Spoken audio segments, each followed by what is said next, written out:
Shalom, shalom, peuple de Dieu. Bonsoir, bonsoir. Nous espérons que vous allez bien, par la grâce de Dieu, parce que nous aussi, moi et mon frère, On va très très bien. très très bien par la grâce de Dieu aussi. Amen. Et aujourd'hui, dans notre émission Conseil entre frères et sœurs. Voilà. Émission sans tabou, mais sans polémique aussi. Toujours. Comme on dit, conseil. Donc, on est là pour donner des conseils à ceux-là qui en ont besoin. Et même à nous-mêmes aussi, on se donne des conseils indirectement. Et surtout, ce qui est magnifique aujourd'hui, à travers le conseil, nous sommes venus ouvrir un autre chemin de conseil. Exactement. Aujourd'hui, dans cette émission, nous allons parler de Jean-Baptiste. Mais parce qu'il est en train de crier dans le désert. Ce cri-là, c'était comment même? Non, on est à la télé quand même. Je ne peux pas faire ça. On va soulever ça. Aujourd'hui, on a reçu notre maman. Ça fait longtemps qu'on voulait la recevoir. Oui. Je sais pas pourquoi, si Dieu peut-être préparer le chemin pour que maman vienne nous établir le cri. Exactement. Mais aujourd'hui, on l'a reçu. Bonsoir, maman Marie. Bonsoir. Comment allez-vous? Je vais très bien, merci. Amen, amen. Aujourd'hui, en fait, on est venu pour parler de la voix qui crie dans le désert. Vous êtes Jean-Baptiste ou Jean-Baptistine? Non, je ne suis pas Jean-Baptistine, je ne suis pas Jean-Baptiste, je suis Marie. Dieu, quand il a créé le monde, il a créé chacun de nous une pièce unique. Exact. Je ne ressemble à personne et personne ne me ressemblera non plus. Amen. Donc, je Amen. suis unique. Si Dieu a suscité Jean-Baptiste, à l'époque de Jean-Baptiste, aujourd'hui, c'est l'époque de Marie aussi.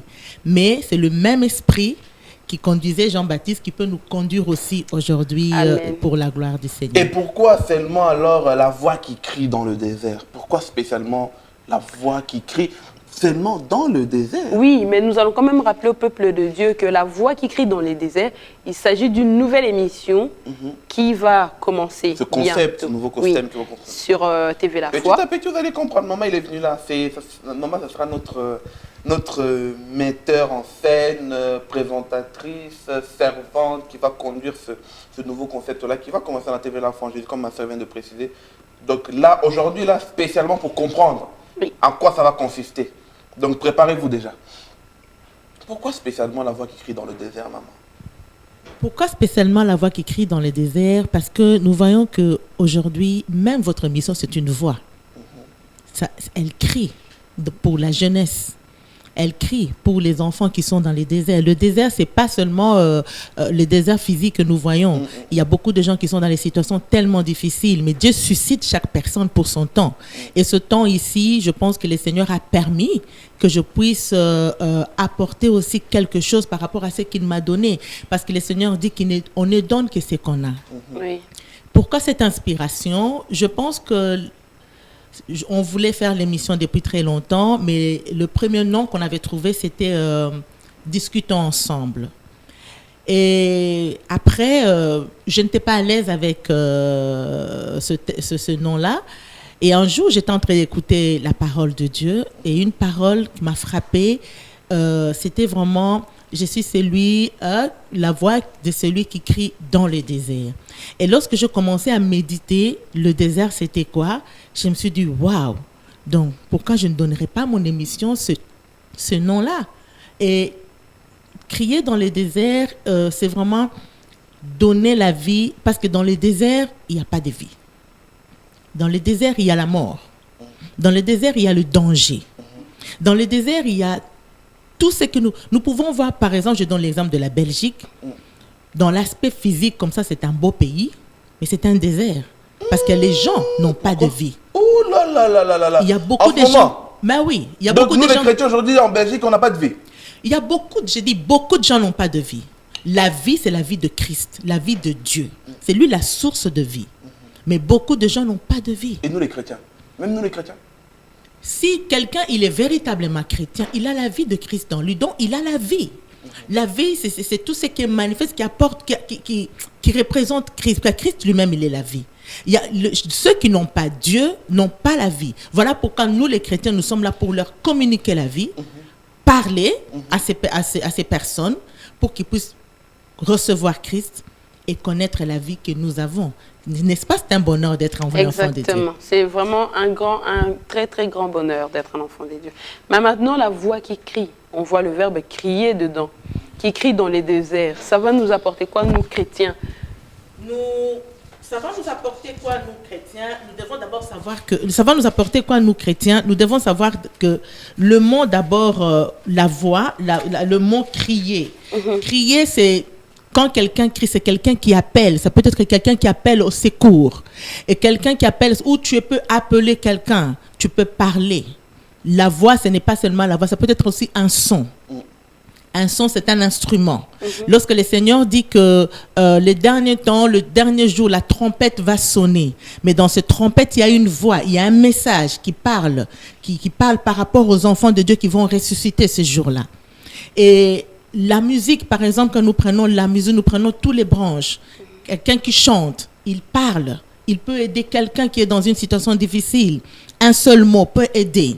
Quelqu'un qui murmure seulement, c'est une voix. Quelqu'un qui pleure, c'est une voix. Quelqu'un qui prie aussi, c'est une voix. Quelqu'un qui peut parler, demander. Donc, je pense que par là, par rapport à l'émission, la voix, parce qu'on peut recevoir tout le monde, on peut recevoir les musiciens, on peut recevoir tout le monde, même les gens qui peuvent pleurer, toutes ces personnes-là doivent donner quelque chose. Et la voix, c'est pas seulement moi qui crie.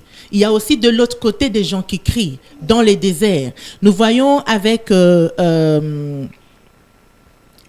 Moïse, lorsqu'il est allé libérer les peuples dans les déserts, les gens aussi murmuraient contre lui. Les gens aussi pleuraient, les gens aussi demandaient. Et Moïse faisait quoi? Il retournait auprès du Créateur et dit que mais ce peuple que tu m'as donné, ils sont en train de me chercher querelle. Nous voyons même pour que Moïse puisse faire sortir de l'eau du rocher, le Seigneur dit parle. Donc la voix, elle est la substance même de la création. Parce que la Bible nous dit tout a été créé par la parole. Et cette parole, et c'est la voix. Et maintenant, comme vous avez commencé dans les écrits, allons dans les écrits. Lorsque nous voyons, par exemple, dans Matthieu chapitre 3, verset 3, on voit qu'il nous dit Jean, en faisant référence de Jean-Baptiste, qui est le prophète qu'Ésaïe avait annoncé lorsqu'il dit « C'est la voix qui crie dans le désert ». Et Jean-Baptiste, il rajoute encore préparez le chemin du Seigneur, rendez ses sentiers droits. Maintenant, aujourd'hui, on voit en fait dans ce texte-là, on dit la voix qui crie dans le désert. L'autre partie, ils disent préparez le chemin pour le Seigneur. Nous, aujourd'hui alors, si on se met debout, qu'on crie, on prépare quoi en ce moment? Nous allons préparer quoi? Du début, du commencement à la fin, il y a le Seigneur qui est le Christ lui-même, qui est l'alpha et l'oméga. Et depuis que les gens commençaient à parler pour le Seigneur, ils étaient toujours en train de préparer le chemin. Tous les prophètes qui sont venus ont préparé le chemin. Le chemin, c'est quoi? C'est de préparer les gens à planir le chemin pour que le Seigneur vienne. Le Seigneur va revenir. Que les chrétiens ne se voilent pas la tête quand on dit il y a 2000 ans, depuis qu'on nous sommes en train de dire bientôt. Non, le Seigneur est en train de revenir. Tout nous montre. Nous avons tous les signes. Le monde d'aujourd'hui, nous voyons tout ce qui se passe, c'est l'accomplissement de la parole. Et nous, notre but, ce n'est pas d'aller amener le peuple de Dieu ou toute personne, je dis bien toute personne, en enfer, c'est vraiment de dépeupler l'enfer et de ramener les gens dans la voie du Seigneur. Pourquoi? Aujourd'hui, il y a beaucoup de déraillements, il y a beaucoup de gens qui sont tombés, il y a beaucoup de gens qui ont abandonné, beaucoup d'abus, beaucoup de situations. On ne dit pas qu'on est meilleur, parce que nous allons voir même dans la Bible, Moïse, après avoir quitté avec le peuple de l'Égypte, arrivé dans les déserts, Aaron, qui était le bras droit de Moïse, est allé faire un veau d'or. Il a écouté la voix du peuple qui ont murmuré, qui disaient que nous voulons un Dieu. Mais ils ont oublié tous les bienfaits que le Seigneur avait fait. Ils voulaient leur Dieu, leur veau d'or. Ils le voulaient. Pourquoi? Les gens étaient sortis de l'Égypte, mais l'Égypte était encore en eux. Voilà pourquoi le désert. Le désert aussi, quelque part, le Seigneur l'utilise pour nous aussi, pour nous parler. Il dit dans sa parole, je t'amènerai dans le désert pour parler à ton cœur. Bon, dans les déserts, c'est un endroit où il n'y a pas le luxe, où il n'y a pas tout ce que nous avons besoin, où il y a un manque. Et lorsque quelqu'un se trouve dans un manque, il développe plus l'oreille à écouter les voix. Et dans les déserts, il y a beaucoup de voix aussi.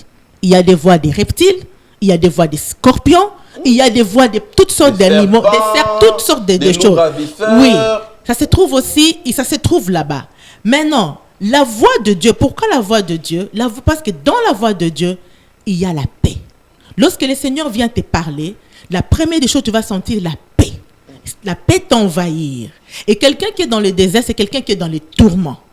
Lorsque le Seigneur parle, la première chose, il sent la paix. Et là, il ouvre son cœur pour recevoir la parole.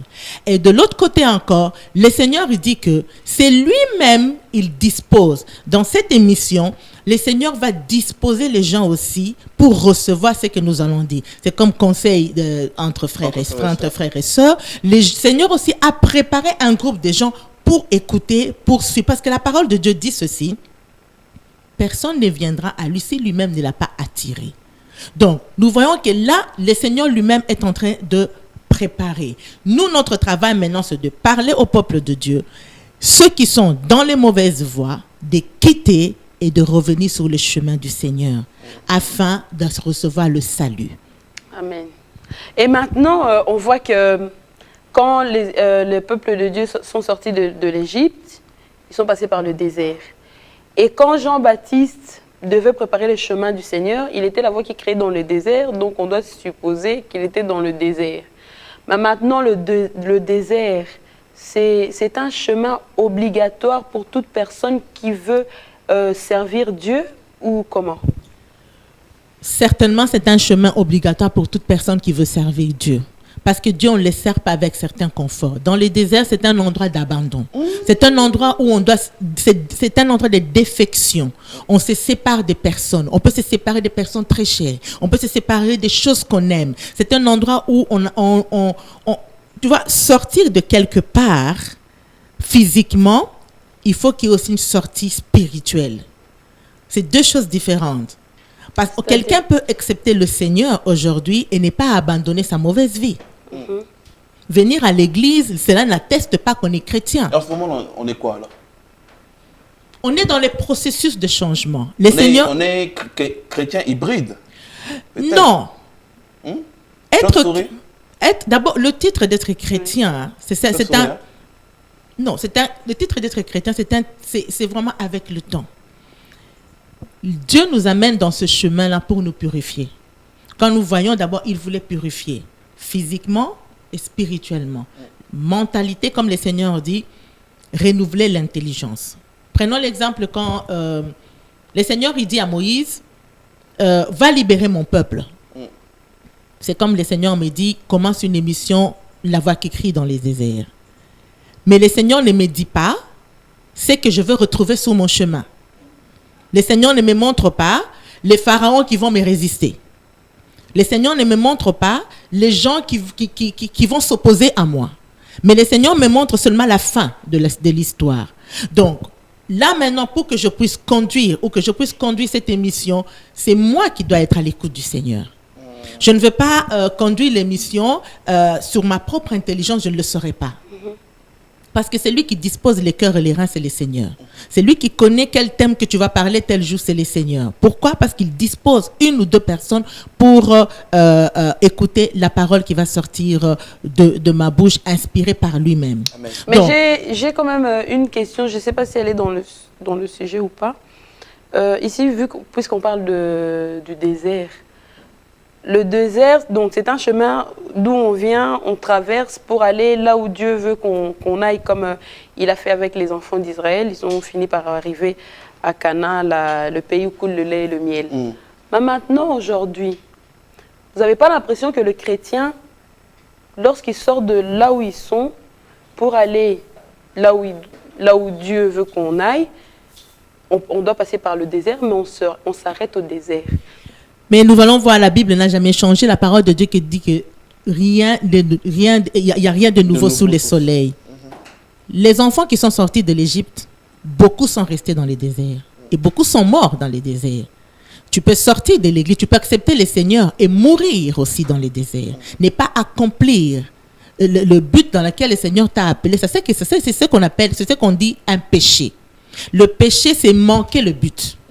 de ta vie. C'est ça le péché. Le péché, c'est pas comme nous disons, il est tombé dans les péchés, on voit la fornication, on voit la drogue, on voit l'alcool. Non. C'est vraiment manquer les buts.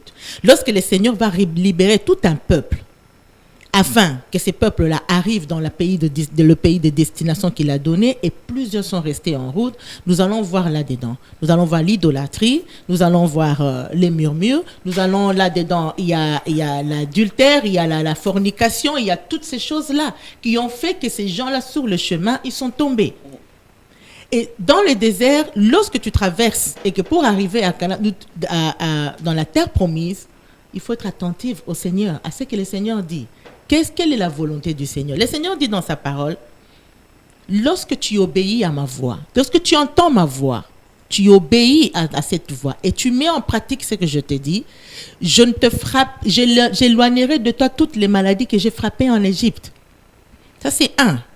Pourquoi?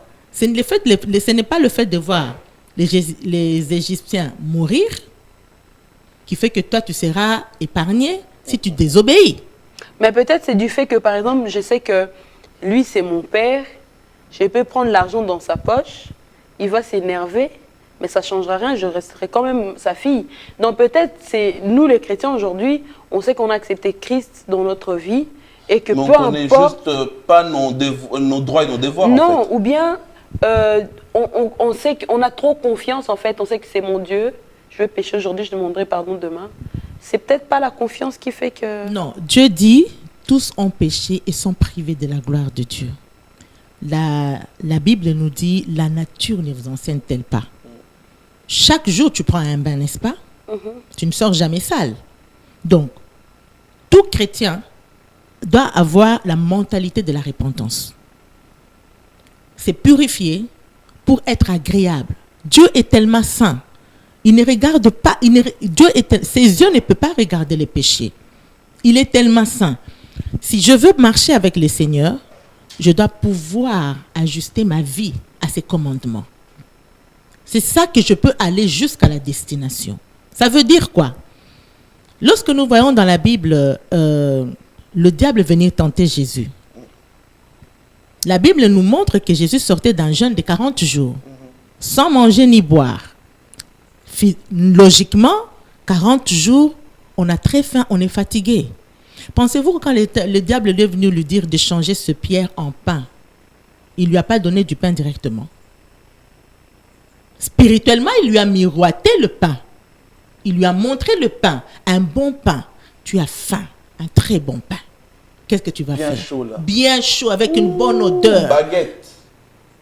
Mais lorsque Jésus a compris que c'était une tentation, il a dit que l'homme ne vivra pas toujours du pain, mais de toute parole qui sort de la parole, de la bouche de l'Éternel. Donc, les tentations, il y en aura. La Bible nous montre encore, en Genèse, il nous montre l'histoire de Caïn. Le Seigneur lui dit que de ne pas mal agir. Il lui dit que le péché couche devant ta porte et son désir se porte vers toi, mais toi domine. Donc, dans la vie chrétienne, nous devons comprendre que le péché est là. Mais Dieu m'a donné la capacité de dominer. Sur le péché. Le mal est là. Dieu m'a donné le choix de choisir. Il m'a dit, fais le bien. Ce n'est pas... Si Dieu nous donnait, par exemple, nous disait que devant toi, j'ai mis la vie et la mort, toi choisis. En fait, moi, je choisirais la mort parce que le péché est bon. Je veux dire, dans le péché, je peux danser, je peux manger, je peux faire ce que je veux. Tu ne m'as pas dit de faire un autre choix. Mais il m'a dit, il y a la vie, il y a la mort, choisis la vie. Enfin, donc, tu vives. Ah bon. Alors, qu'est-ce que je choisis? Faut garder, faut protéger un peu. On a fallu même partir dans les révélations là. Exact. Maintenant, parlons un peu du concept de notre émission, La Voix qui crie dans les déserts. D'abord, pour comprendre comment ça va se dérouler, oui, et qui seront les invités. Peut-être le bien-aimé qui est là, il a aussi des choses à dire. Il y a parce que la voix qui crie dans les déserts, les païens aussi, eux aussi crient dans les déserts. Peut-être les païens aussi vont vouloir peut-être parler. Comment ça va se dérouler un peu d'abord, pour comprendre, avant de parler en gros et en détail. Qui seront les potentiels invités. D'abord, comment ça va se dérouler? Bon, le déroulement de l'émission, d'abord, dans la pensée que j'ai eue, c'était vraiment permettre à tout le monde de participer de près ou de loin. D'accord. De loin, je vais commencer par de loin. De loin, nous avons des réseaux sociaux. Nous avons une page, un groupe Facebook qu'on peut... Et un compte Facebook. Un compte Facebook et puis une adresse email que les gens peuvent écrire. Les gens qui veulent rester anonymes, parce que sur Facebook, peut-être la photo va apparaître. Les gens qui veulent rester anonymes, d'écrire des sujets par rapport au sujet que nous allons mettre chaque fois sur les réseaux sociaux. Et les gens puissent réagir, intervenir, nous écrire leurs suggestions, écrire. Et par après, pour ça, nous allons maintenant travailler dans le sens que nous allons prendre les suggestions de tous ces gens-là qui ont murmuré, qui ont crié aussi dans les déserts, et nous allons ramener ça et pour débattre les questions des frères et sœurs. Et les gens qui vont écrire, en fait, est-ce qu'ils doivent écrire les sujets qu'ils en pensent, ou peut-être ils peuvent aussi écrire leurs problèmes personnels ou leur vécu personnel? Ils peuvent écrire leurs témoignages, ils peuvent écrire... ce n'est pas vraiment... tout le monde a le droit de s'exprimer. Ce n'est pas vraiment que non, rester dans le thème. Tout le monde a le droit de s'exprimer à une situation que quelqu'un, par exemple, ne parvient pas à trouver des solutions, ou quelqu'un qui a été abusé, qui ne sait pas où aller se confier, peut écrire anonymement son histoire pour chercher vraiment qu'on puisse trouver une solution pour que la personne sorte de là. Le problème, ce n'est pas que la voix, elle crie dans les déserts pour que les gens écoutent et restent dans les déserts. C'est pour que les gens sortent du désert. Amen. Amen, amen. Maintenant, amen. de près, nous aurons les invités. Et nous pouvons, vous êtes mes invités aussi, comme je suis votre invité aujourd'hui. Moi, je vous promets déjà de faire un débat avec la sœur. Parce qu'on a des divergences sur certaines choses. Préparez-vous à entendre les réactions. Il y aura des hommes de Dieu qui vont participer, les femmes de Dieu qui vont participer, celles qui veulent participer, qui vont participer. Et chaque fois, il y aura un homme de Dieu qui sera là, qui va vraiment amener l'éclaircissement par rapport au thème. Et vous traitez sur tout. On traite tous les sujets sans tabou. Eh ben, comme la sœur a dit tout à l'heure, que c'est Dieu qui va l'inspirer. Hein. Si elle doit se conduire elle-même, elle ne saura rien faire. Je pense qu'on a tout entendu. On a tout entendu. Et on a dit. Maman, oui. Qu'est-ce que vous allez peut-être dire aux bien-aimés? D'abord, l'heure et le jour. Est-ce que vous avez déjà programmé ça? Bon. Quand le peuple de Dieu doit se préparer pour vous suivre? J'aimerais dire ceci. Nous sommes aujourd'hui, les peuples de Dieu peuvent nous suivre le jeudi à partir de 20h, chaque jeudi à partir de 20h. Et ça sera vraiment selon comme le Seigneur va nous conduire chaque jour. Et vraiment, nous voulons faire les choses qui glorifient vraiment le Seigneur. Notre but, c'est vraiment que le peuple de Dieu sorte de ténèbres. Et nous vous demandons aussi de passer le temps dans les Écritures, de lire la parole, d'être vraiment... Parce que sans la parole, nous ne pouvons pas nous conseiller, nous ne pouvons pas travailler en dehors de la parole, c'est impossible. Voilà pourquoi je demande à tous ceux qui nous suivent en ce moment d'être fidèles et d'être là, de nous encourager dans cette émission, de nous parler de vos situations, de nous encourager, de nous conduire, de nous aider à conduire cette émission avec vous. Vraiment, c'est vraiment travaillons ensemble. Vraiment, j'attends vos réactions avec un cœur ouvert. Que le Seigneur vraiment vous bénisse et on va se voir très bientôt. Amen, amen, amen. Voilà. T'as quoi à rajouter? Rien, je qu'à dire au peuple de Dieu n'oubliez pas de nous suivre jeudi pour notre émission Jeunesse Lève-toi, comme d'habitude. Et moi, je vous dis aussi, surtout pour cette émission, là-bas écrit, ça sera des débats. Soyez comme des chrétiens de Béret, on aime bien le préciser. Tout ce que nous allons dire, prenez le temps de vérifier. Si vous voyez qu'on est à côté, appelez-nous, contactez-nous, écrivez-nous. Oui. Et si vous voulez vous dire, non, là ils ont tapé à côté et que vous voulez participer, vous nous écrivez, on va s'organiser, on va vous inviter sur le plateau. Exactement. Donc, comme maman elle a dit, le compte est déjà créé, le compte Facebook, c'est RTFJ La Voix sur Facebook. Et puis, on a un groupe Facebook qui est l'émission La Voix qui crie dans le désert. Vous pouvez nous contacter, vous pouvez nous rajouter, vous pouvez vous exprimer, n'hésitez pas, nous écrire. Et si peut-être vous ne les trouvez pas directement, passez par tous nos coordonnées de TV La Foi en Jésus-Christ ou nos coordonnées de l'émission Jeunesse Lève-toi. nous allons vous orienter. Soyez vraiment branchés tous les jeudis à 20 h. N'oubliez pas et prenez votre Bible à côté.